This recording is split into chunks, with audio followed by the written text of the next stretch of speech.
Bonjour chers parents et chers élèves. Alors, je vous présente Laurence Michel qui donne le cours de sciences sociales en 3e année. Et moi je vous présente Élodie Dauvillé qui donne le cours de sciences économiques en 4e année. Alors si nous avons choisi de faire une présentation commune, c'est pas pour rien, c'est parce qu'en fait les deux cours ont de nombreux points communs qui peuvent donner lieu à des hésitations entre sciences sociales et sciences économiques. Et donc pour faciliter votre choix, nous allons d'abord vous présenter tous les points communs qu'il y a entre les deux cours et puis nous parlerons des spécificités de chacun. Alors, les points communs entre les deux cours. Alors, les points communs sont d'abord d'apprendre à apprendre. C'est-à-dire que dans les deux cours, il y a des contenus, des thématiques, mais aussi et surtout une méthode, des compétences, une façon d'analyser, de découvrir de nouvelles matières, etc. Alors, on vise aussi à permettre de construire son avenir. Construire un avenir personnel, en développant sa personnalité, en apprenant à se connaître, à débattre d'un sujet, à affiner ses goûts pour l'une ou l'autre matière, mais aussi construire son avenir professionnel, en découvrant des éléments, des matières qui vont pouvoir nous attirer. Alors, on vise aussi à mieux comprendre le monde qui nous entoure. On vit dans une société qui est complexe, qui est traversée par plein d'enjeux. Pour pouvoir mieux comprendre toutes ces sociétés complexes, eh bien, les cours de sciences sociales et de sciences économiques vont vous permettre d'appréhender cette réalité qui nous entoure. Alors, Madame Dauvillé va poursuivre avec d'autres points communs entre les cours. Donc en pratique, les deux cours sont accessibles à tous et possible de la 3e année à la 6e année. Ils ne nécessitent pas de prérequis pour être commencés en 3e année, de la même façon qu'ils ne nécessitent pas de prérequis pour être commencés en 5e année. Donc quand vous commencez le cours en 3e, vous avez la possibilité encore éventuellement de vous orienter différemment en 5e et inversement de pouvoir commencer l'option en 5e année également. Il s'agit de deux cours qui sont dispensés pendant 4 heures par semaine.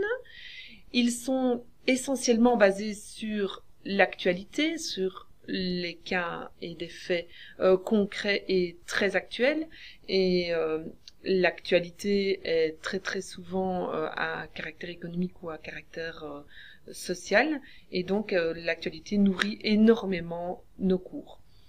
Ils sont tous les deux axés sur le vécu et sur la vie quotidienne. Par exemple, quand on pense à l'analyse et l'étude de cas publicitaires ou encore de produits de la vie courante, on essaie vraiment de rattacher le cours à ce que vous, élèves, vivez chaque jour.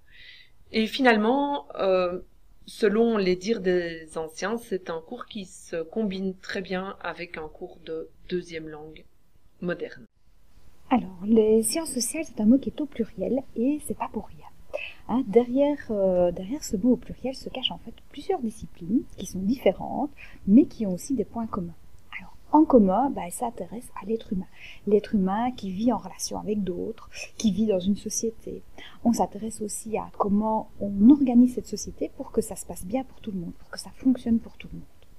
Alors, des exemples de disciplines qui font partie des sciences sociales, ça peut être la psychologie, le droit, la communication, la sociologie, l'économie, l'anthropologie, etc.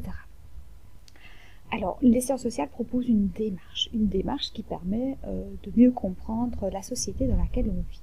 Alors, comment ça se passe ? En fait, on part d'un fait social, pioché dans le monde qui nous entoure, par exemple la famille, et on va se questionner, par exemple sur les nouveaux modèles familiaux. Comment ça se fait qu'il y a différents modèles familiaux? Pourquoi est-ce qu'il y a des familles monoparentales? Pourquoi est-ce qu'il y a des familles homoparentales, recomposées, etc. On va y mettre alors des hypothèses, des tentatives de réponse. Par exemple, on va dire qu'il y a des nouveaux modèles familiaux parce que notre société est devenue plus individualiste ou parce que les lois, la législation a changé. Donc, après ça, quand on a émis des hypothèses, on va aller voir si elles sont justes ou pas.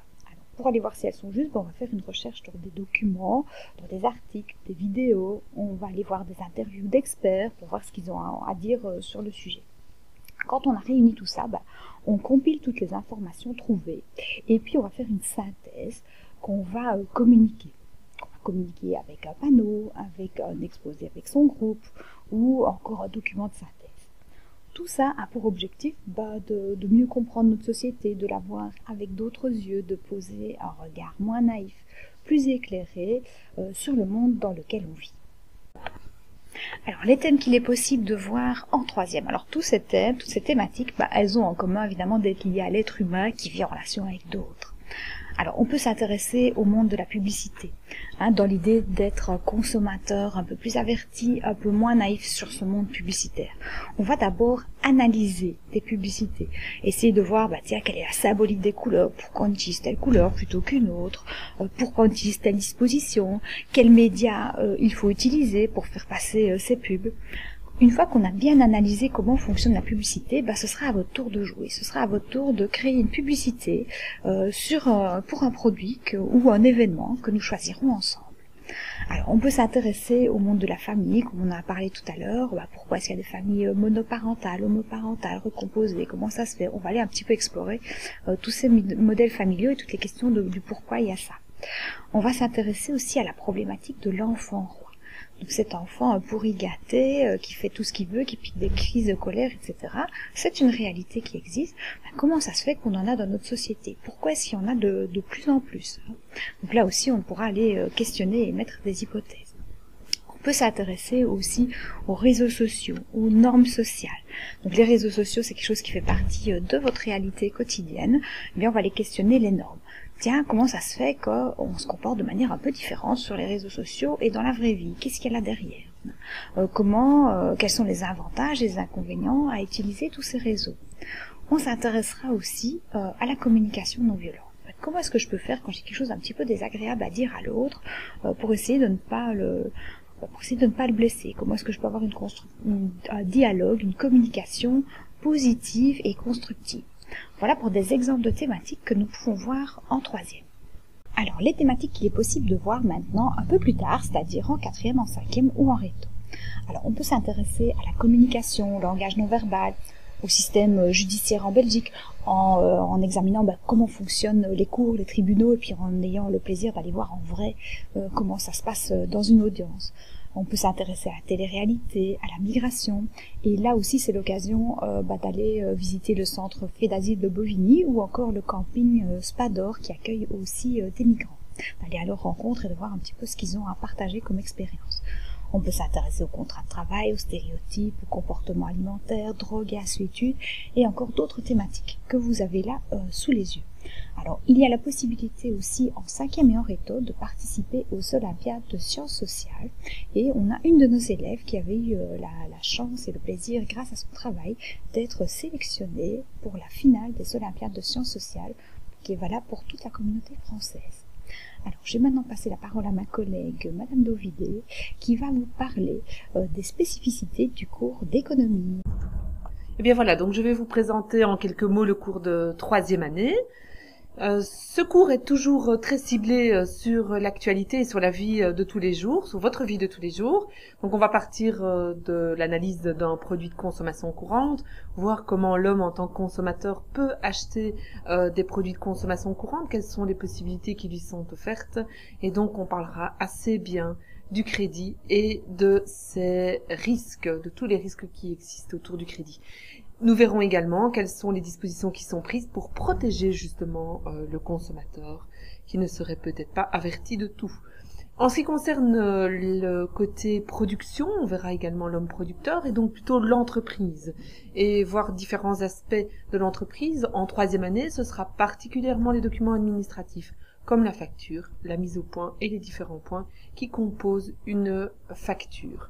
Ces modes de paiement également, ces modes de règlement également de la facture et finalement nous terminerons avec les rudiments de la comptabilité. Sera vue également la sécurité sociale pendant cette année, avec les différentes caisses, les différentes parties de la sécurité sociale. À quoi sert ce système de solidarité? À qui sert-il? Et voir les limites et ce qu'on craint pour le futur de la sécurité. Ici, je vais vous présenter très brièvement le cours de quatrième, de cinquième et de réto. Donc en quatrième, nous voyons la pyramide du pouvoir judiciaire et les différentes institutions qui composent notre système judiciaire belge. Ensuite, nous voyons également dans le cours de quatrième année les formes d'entreprise, donc la société anonyme, la société à responsabilité limitée, les ressemblances et les différences. Nous verrons également en quatrième le contrat de travail étudiant. C'est très important de pouvoir le comprendre puisque c'est la période pendant laquelle vous allez pouvoir commencer à travailler en tant que jobiste. Sera également abordé le marché boursier en quatrième et très approfondi en réto. En cinquième, nous verrons aussi par exemple le calcul de l'impôt, pouvoir passer d'une rémunération brute à une rémunération nette et comprendre les différents calculs. Nous verrons également en réto le cheminement d'une loi, la mise au point d'un texte de loi, par quelles sont les étapes. Voilà, c'est vraiment quelques grands points. N'hésitez pas à revenir vers moi si vous avez d'autres questions. Mon cours est toujours concrétisé par la visite d'une entreprise ou par un ou des témoignages d'entrepreneurs en classe, par la visite du palais de justice de Liège et la participation à des audiences en tribunaux pénaux et civils, la venue éventuellement d'un avocat en classe également pour témoigner, pour expliquer certains sujets, qu'ils soient civils ou pénals. La mini-entreprise vient également agrémenter le cours de réto et concrétiser tout ce qui a été vu pendant la quatrième, la troisième, même la quatrième année, la cinquième. Et voilà, je vais vous laisser sur quelques avis d'élèves, anciens ou actuels. Si vous avez des questions sur le cours d'économie, n'hésitez jamais à venir me trouver, ce sera avec plaisir que je vous répondrai. Au revoir!